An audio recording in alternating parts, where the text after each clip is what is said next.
மாநில அரசே வந்து இந்த ஆட்சி அமைக்கப்பட்ட உடனே சட்டசபையில முதல் தீர்மானம் இதுதான். 32 சுங்கசாவடிகள் காலாவதியான சுங்கசாவடி தமிழகத்தில் இருக்குன்னு ஏவாவேல் எடுத்துன்னு போய் நிதின் கட்கரி கூட.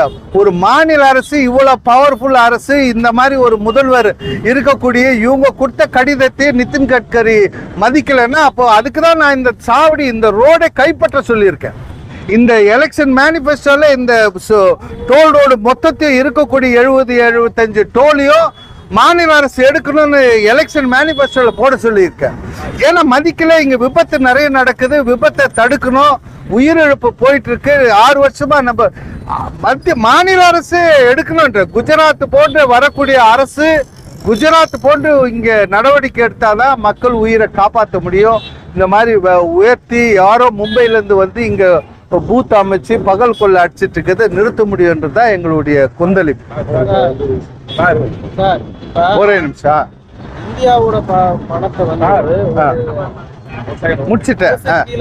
அரசு செயல்படுத்துறவங்க வாங்க மாட்டாங்க, காசை வாங்க மாட்டாங்க. வருங்காலத்துல பணத்தோட மதிப்பு என்னவா ஆகும்? காசே வாங்க மாட்டாங்க. அதுதான் அவங்க தான், நான் தான் சொல்றேன், தே ஆர் பிளானிங். ரூம் போட்டு சேட்டலைட்ல பணம் எடுக்கணும்ன்றா அப்போ எடுக்கணும்ன்றா. நான் என் போன்ல இருந்து என் வண்டிக்கு நான் பணம் போடுறேன், என்னுடைய கார்டுக்கு ஃபாஸ்டாக்கு ஐடிபி அந்த இதுல போட்டா எனக்கு 500 ரூபாய் போட்டேன்னா 503 ரூபா, 100 ரூபா போட்டனா 103 ரூபா எடுக்கிறாங்க. அப்போ அந்த மாதிரி வந்து பணத்தை எடுக்கும் போது இதுல 8 ரூபாய் எடுக்கிறாங்க. இப்போ பண நடமாட்டையில 8 ரூபாய் எடுக்கிறாங்க. இதை தான் நான் தடுக்க சொல்றேன். இதுல பணம் அடிக்கிறான்.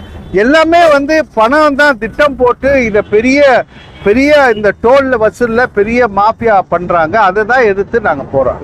போராட்டம் பண்ணும்போது அடுத்த கட்டமா போராட்டம் எப்போ வந்து எங்களுடைய எங்க அகில இந்திய மோட்டார் டிரான்ஸ்போர்ட் காங்கிரஸ் கூடிய விரைவில் எலெக்ஷன் முடிஞ்ச உடனே மிகப்பெரிய போராட்டம், நாடு தழுவிய போராட்டத்தில் 1 டைம் டோல் பண்ண சொல்லி பெரிய போராட்டம் பண்ண போறோம். அதுல நாங்க வெற்றி பெறுவோம். மக்கள் ஆதரவு கொடுக்கணும்.